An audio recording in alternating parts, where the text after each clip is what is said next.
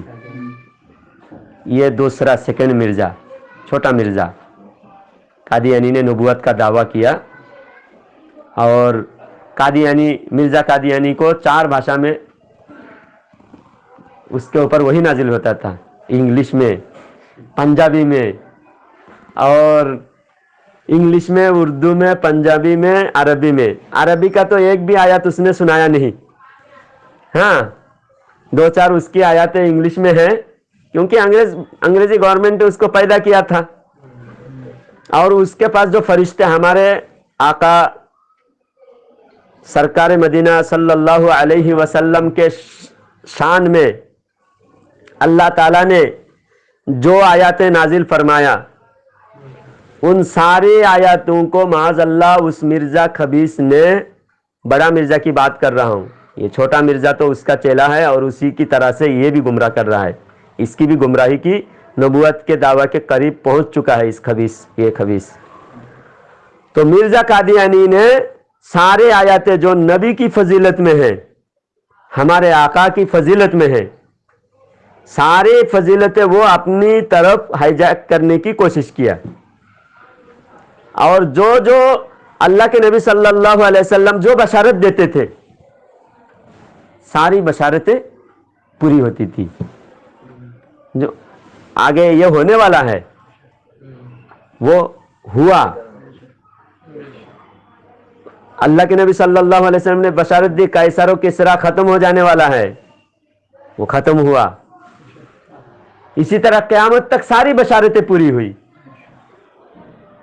حضرت عائشہ صدیقہ رضی اللہ تعالی عنہا سے نکاح کی، اللہ کے نبی صلی اللہ علیہ وسلم کو پہلے اللہ تعالیٰ نے خواب میں بشارت عطا فرمایا تھا، تو بشارت کو بیان کیا تو نکاح ہوا۔ تو ایک عورت سے اس نے بھی نکاح کی بشارت، جھوٹی بشارت بیان کیا تھا کہ مجھے اللہ تعالیٰ نے وہی نازل فرمایا معاذ اللہ کہ یہ عورت سے میری نکاح ہوگی۔ تو لوگ کیا سوچے کہ پیسہ دے کے راضی کر لیا جائے گا، اور بعد میں دیکھو ہمارے مرزا نے کہا تھا، یہ بشارت پوری ہوئی۔ تو عورت اس کو جھوٹا ثابت کرنے کے لیے زندگی بھر اس نے نکاح نہیں کی، بولے میں تو نکاح نہیں کروں گی، اور وہ بار بار فورس بھی کرتا رہا، لالچ بھی دیتا رہا، آخر اس کا نکاح نہیں ہوا۔ جھوٹ. اور وہ جو فرشتہ نبیوں کے پاس آنے والے فرشتے کا نام ہے جبریل علیہ السلام. یہ مرزا کے پاس جو فرشتہ آتا تھا اس کا نام تھا ٹیچی ٹیچی. اس فرشتہ کا نام تھا ٹیچی ٹیچی، اس کا نام تھا. تو یہ جھوٹ. آپ بتاؤ تم جو دلیل بات کر رہے ہو نا، خبردار اگر تم یہ دلیل دے رہے سمجھ رہے ہو، قادیانی کا سنو گے تو وہ اتنا دلیل دے گا، اتنا دلیل دے گا. ان سب فالتو کے بکواس ہے، دلیل نہیں ہے. ان پڑھ آدمی کو لگتا ہے دلیل دے رہا ہے. قادیانی بھی دلیل دے رہا ہے، شیعہ بھی دلیل دے رہا ہے. شیعہ کی ایک دن سنو گے تو آپ کو لگے گا کہ سارا دلیل تو شیعہ کے پاس ہی ہے. اہل حدیث کا سنو گے تو سارا دلیل ان کے پاس ہی ہے، سمجھ میں آئے گا. اس لیے اعلیٰ حضرت نے فرمایا بد عقیدوں کی سننا صرف عالم، وہ بھی عالم قابلیت رکھتا ہو ان سے مقابلہ کرنے کی، جو ان کی ہر راز فاش کرنے کا قابلیت رکھتا ہو، ایسے عالم وہابیوں کا رد کرنے کے لیے ان کی کتابیں پڑھے، ان کے بیان سنے. اب مرزا کیا بول رہا ہے؟ ہمیں فرقہ بندی، اس آیات میں تو اللہ فرما رہا ہے کہ فرقہ بندی مت کرو، لیکن اس سے پہلے اللہ نے کیا فرمایا؟ اللہ کی رسی کو مضبوطی. وہ نہیں بولے گا، اتنا نہیں بولے گا. تو اللہ کی رسی مضبوطی سے تھامنا، قرآن کے اندر اگر پورے قرآن کو پڑھو گے تو اللہ تعالیٰ نے باطل سے ٹکرانے کی بھی لیے فرمایا یا ایھا النبی جاہد الکفار والمنافقین واغلظ علیہم. اے نبی آپ کفار کے ساتھ، منافقین کے ساتھ جہاد کیجئے اور ان سے سختی کیجئے.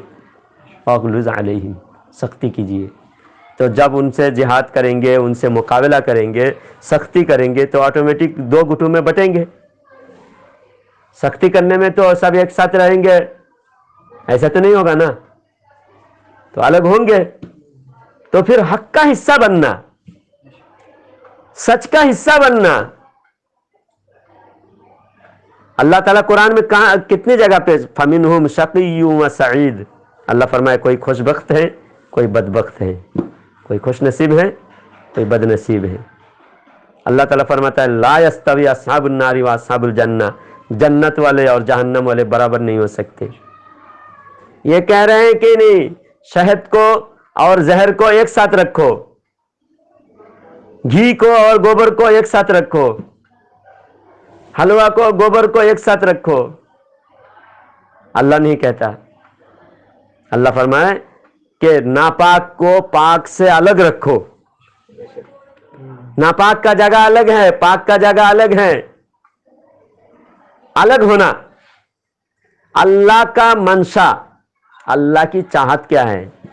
ما کان اللہ لیذر المؤمنین علی ما انتم علیہ حتی یمیز الخبیث من الطیب وما کان اللہ لیطلعکم علی الغیب ولکن اللہ یجتبی من رسلہ من یشاء. اللہ فرماتا ہے اللہ تعالیٰ مومن کو ایسا ہی نہیں چھوڑے گا کہ پاک اور ناپاک، مومن منافق سب ملے جلے رہے. مومن کی شان، پھر مومن بھی بدنام ہو جائیں گے. یہی تو حضرت عمر رضی اللہ تعالیٰ عنہ، اسی وجہ سے جب اللہ کے نبی صلی اللہ علیہ وسلم کے پاس حضرت عمر رضی اللہ تعالیٰ عنہ آ کر گزارش کرے یا رسول اللہ صلی اللہ علیہ وسلم، ہم ان منافقوں کی بدنامی ہم اپنے اوپر نہیں لے سکتے. یا رسول اللہ ادباً گزارش کرتے ہیں، یا رسول اللہ آپ سے درخواست ہے، یا رسول اللہ آپ ان منافقوں کو ہمارے مسجد سے نکال دیجئے. اللہ کے رسول صلی اللہ علیہ وسلم فرمایا عمر صبر کرو، اللہ کا حکم آئے گا. نبی رحمت للعالمین، نبی جانتے ہیں لیکن اللہ کے حکم آئے گا. مصلحت اللہ کی حکمت کب ہے؟ اللہ کے نبی صبر ہے، صبر کر رہے ہیں. حضرت عمر کو صبر نہیں ہو رہا ہے، کیونکہ جب ایک مجلس میں ہے، ایک مجلس میں اگر غلط آدمیوں کے صحبت اختیار کیا ہوا ہے، اب سمجھو یہاں مثال دے رہا ہوں، ہم 6 لوگ بیٹھے ہوئے ہیں اور باہر کوئی دور سے ایک دیکھ رہا ہے، یہ گھر میں لوگ بیٹھے ہوئے ہیں اب 6 لوگوں میں سے ایک آدمی باہر نکلا, وہاں ان کے سامنے سے گیا, اور جو گیا تو ان کے منہ سے بدبو آ رہی تھی, اس کی شراب کی بدبو. اب وہ یہ نہیں دیکھے کون کون بیٹھے ہیں اندر, جو یہاں سے نکل کے گیا اور یہاں لوگ بیٹھے ہیں اور ان میں شراب کی بدبو آ رہی ہے, تو دیکھنے والا کیا سمجھے گا, یہاں پر شراب کا اڈا چل رہا ہے. تو صحبت سے دوسرے پر بدگمانی ہوتی ہے, کیونکہ ایک شرابی تھا, دوسرے اچھے لوگ ان کے سامنے بیٹھنے کی ضرورت کیا تھی؟ وہ لوگ بیٹھے ہیں ایک ساتھ, ہو سکتا ہے شراب کا اڈا چل رہا ہو, یہ سمجھیں گے. تو حضرت عمر رضی اللہ تعالی عنہ کا کہنا یہ ہے,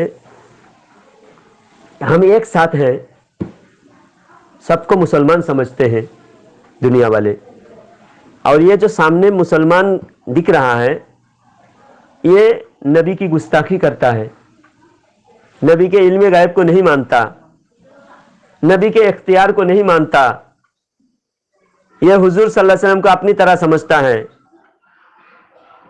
یہ نبی کی شان میں گستاخی کرتا ہے. تو ہمارے ساتھی ہیں, تو ان کے عقیدہ جب لوگ بعد میں آنے والے پڑھیں گے تو لوگ کہیں گے کہ یہ تو حضرت عمر کے ساتھی تھے. جب ان کا عقیدہ ایسا ہے تو حضرت عمر کا بھی ایسا ہی ہوگا. تو ان کے ساتھی بننا نہیں چاہتا, ہم سے الگ کر دیجئے یا رسول اللہ. بد عقیدوں کا ساتھی ہونا نہیں چاہتا.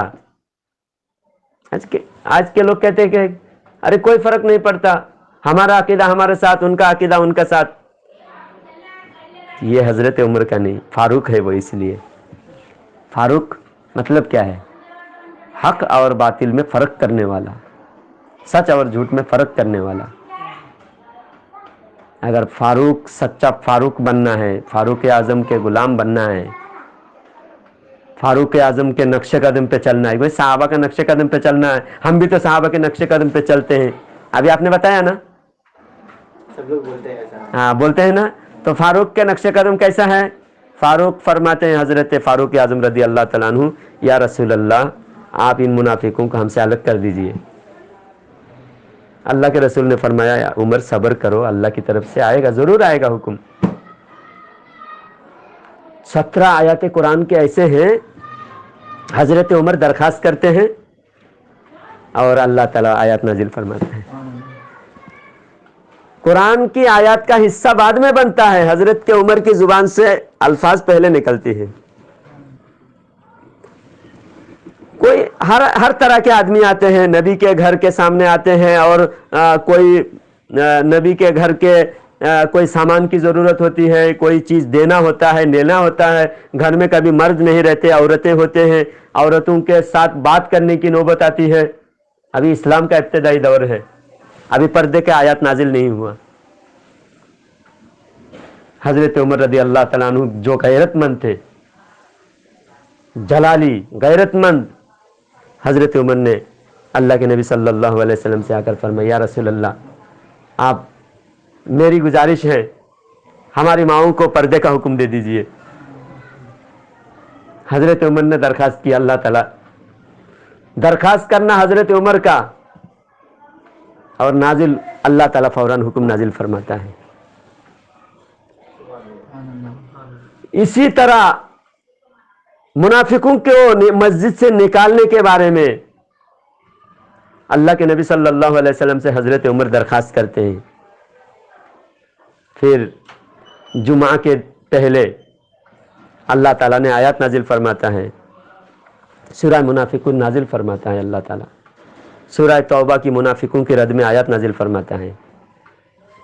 تو حضرت رسول کریم رؤوف الرحیم صلی اللہ تعالی علیہ وسلم جمعہ میں منبر پہ اللہ کے نبی صلی اللہ علیہ وسلم جلوہ گر فرماتے ہیں, اور منبر پہ بیٹھ کر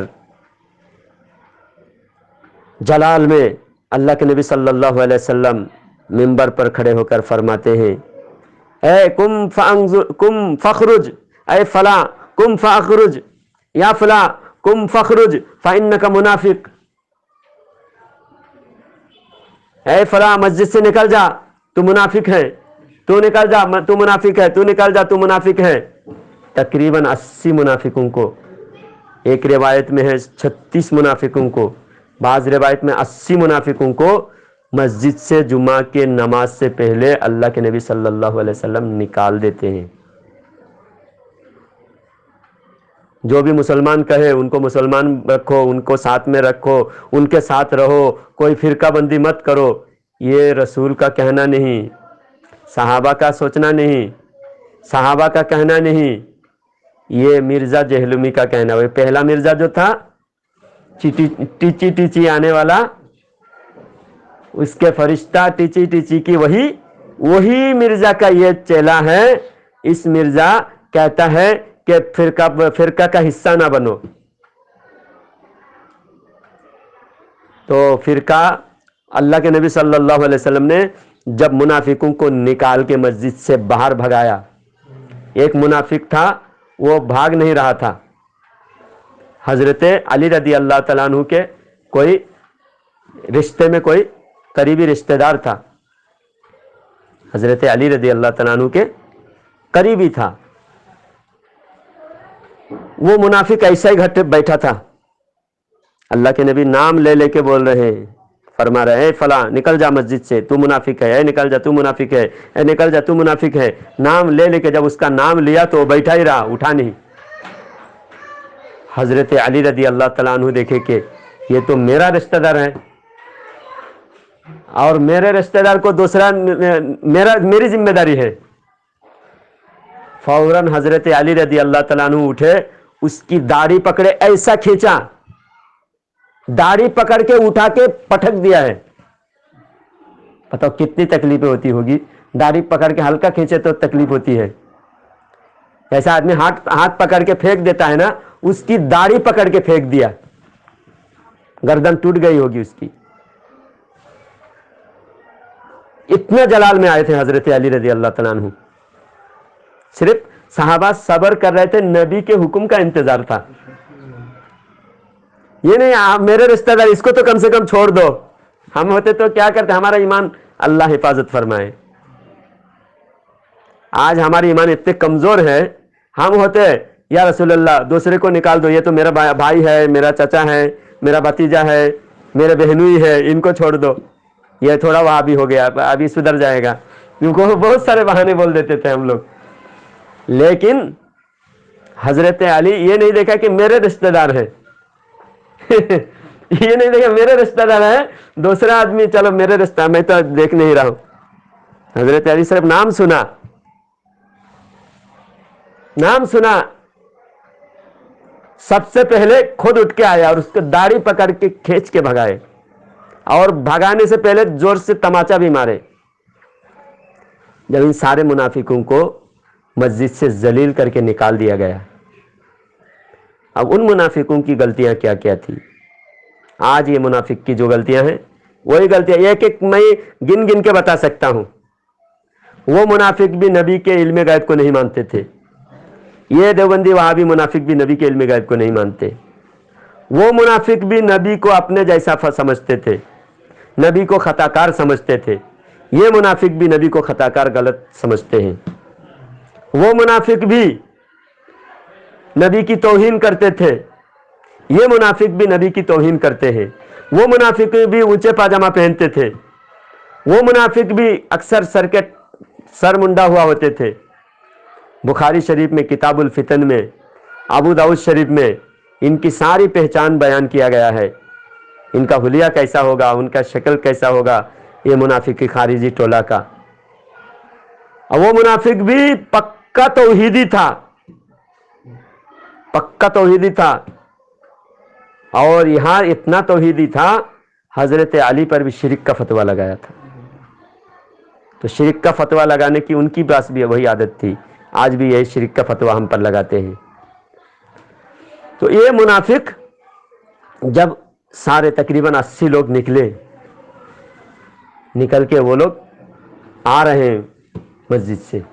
اس دن کسی وجہ سے حضرت عمر رضی اللہ تعالیٰ عنہ کو لیٹ ہو گیا جمعہ کی نماز میں جانے کے لیے. حضرت عمر آ رہے ہیں اور ادھر سے یہ منافق جا رہے ہیں, راستے میں ملاقات. حضرت عمر کو دیکھ کر یہ لوگ شرمندہ ہوئے, ایک دم چہرہ چھپا کے ادھر ادھر جانے کی کوشش کر رہے ہیں راستہ کاٹ کے. حضرت عمر سوچے کہ شاید جمعہ ہو گیا ہے. ارے حضرت عمر جب دیکھے یہ مسجد سے نکل کے آ رہے یہ لوگ, سب ٹوپی داڑھی والے نمازی مسجد سے آ رہے ہیں, تو حضرت عمر کو لگا کہ آج میری جمعہ چھوٹ گئی ہے. اب حضرت عمر خود شرمندہ ہو رہے ہیں کہ مجھے تو جمعہ چھوٹ گئی آج. اور وہ لوگ حضرت عمر سے شرمندہ ہیں کہ حضرت عمر سے وہ لوگ شرمندہ ہے کہ آج یہ تو ہمارے دشمن ہیں, اگر یہ پتہ چلا کہ ہم کو مسجد سے نکال دیا تو یہیں پر ہماری گردن اڑا دیں گے, تو عمر سے بچنا کیسا. تو سب چہرہ جھکا چھپا کے کنارے سے راستہ کاٹ کے جا رہا ہے. اور حضرت عمر بھی ایک دم پریشانی کے عالم میں, میری جمعہ چھوٹ گئی آج, سب لوگ نماز پڑھ کے آ رہے ہیں. تو دونوں کو ایک دوسرے سے خوف تھا. قریب پہنچے تو حضرت عمر نے پوچھا کہ جمعہ ہو گئی. تو انہوں نے ایک دوسرے کو دیکھا, کیا بولوں, جھوٹ بولوں گا تو بھی پکڑا جاؤں گا اور سچ بولیں گے تو بھی پکڑے جائیں گے, اب کیا کرنا. تو ایک نے جھوٹ بولا, بولا ہاں جمعہ ہو گئی. تو دوسرے بھی ذرا اطمینان ہوا, چلو جمعہ ہو گئی بول کے ہم جھوٹ بول کے تو بھاگ جائیں. تو حضرت عمر نے سوچا ہو سکتا ہے جمعہ اتنے لوگ آ رہے ہیں, ایک دو ہوتے تو بات تھی, 80 لوگ آ رہے تو ہو سکتا ہے جمعہ ہی ہو گئے ہو. حضرت عمر رضی اللہ تعالیٰ عنہ نے جب سنا کہ جمعہ ہو گئی, چلو افسوس کی بات ہے میری آج جمعہ نہیں ملا, جمعہ کی نماز نہیں ملی, تو چلو اللہ کے نبی کی دیدار ہی کر لیتے ہیں. مسجد میں چلیں گے, نبی کا دیدار ہو جائے گا. تو حضرت عمر جب مسجد میں آئے تو پوری مسجد بھری ہوئی ہے. ابھی اللہ کے نبی صلی اللہ علیہ وسلم خطبہ دے رہے تھے. تو بعد میں وہ آپس میں ایک دوسرے سے بات کر رہے منافق, کہہ رہے کہ تو جھوٹ کیوں بولا. حضرت عمر کو پتہ چلے گا, پتہ تو چلے گا ہی, لیکن ابھی جھوٹ بول کے فی الحال تو اپنی جان بچی, جان بچ گئی ہماری حضرت عمر سے. تو بتائیے منافقوں کو حضرت عمر نے اللہ کے نبی سے گزارش فرمایا, تو اللہ کے نبی صلی اللہ علیہ وسلم پر اللہ تعالیٰ نے آیات نازل فرمایا کہ اللہ تعالیٰ پاک کو ناپاک کے ساتھ رہنے نہیں دے گا. اللہ فرماتا ہے ما کان اللہ لیذر المؤمنین علی ما انتم علیہ حتی یمیز الخبیث من الطیب, یمیز الخبیث من الطیب. اللہ تعالیٰ پاک کو ناپاک کے ساتھ آمیزش پسند نہیں فرماتا. تو یہ اپنے غلطی پر, اپنے بدعقیدگی کی گمراہی پر پردہ ڈالنے کے لیے یہ ڈائریکٹ کہہ سکتا ہے کہ ہم حق پر ہیں, ہم صحابہ کے نقش قدم پر چلنے والے ہیں, ہمارے حصہ بنو. کہنے کی ہمت نہیں ہے, اوقات نہیں ہے مرزا خبیث کی, مرزا جہلمی کی یہ ہمت نہیں ہے کہہ سکے کہ ہماری جماعت, اس کی کوئی جماعت ہی نہیں ہے. وہ کہے گا کون سی جماعت کی بات کرے گا, کوئی جماعت کا ابھی تک نام نہیں رکھا. ہر فرقہ ابھی دیکھ رہے فرقہ ہو سکتا ہے آگے چل کے رکھ دے, آگے چل کے, ہاں ہر فرقہ آگے چل کر نام بن جاتا ہے, ابھی نیا اسٹارٹ ہوا ہے, آگے چل کر نام بن جاتا ہے. تو ان لوگوں نے جماعت کا کام, یہ تبلیغ جماعت کا کام شروع کیا, اور ان لوگوں نے جب یہ جماعت کا کام شروع کیا تو یہ کہتے نبی والا کام ہے, نبی والا کام ہے. ابھی بھی کہتے ہیں نبی والا کام ہے. تو نبی والا کام نبی سے چل کر آیا ہے نا, ایک طرف رکھ لو یہ بات پہلے نہیں بولنا کہ تمہارا کام نبی والا کام ہے. تو پہلے یہ بولنا کہ آپ کے یہ تبلیغ شروع کس نے کیا. تو بولے گا حضرت مولانا الیاس کاندلوی, حضرت مولانا الیاس کاندلوی نے شروع کیا. پھر نبی والا کام تو نبی سے شروع ہوا نا, یہ پھر کس نے شروع کیا,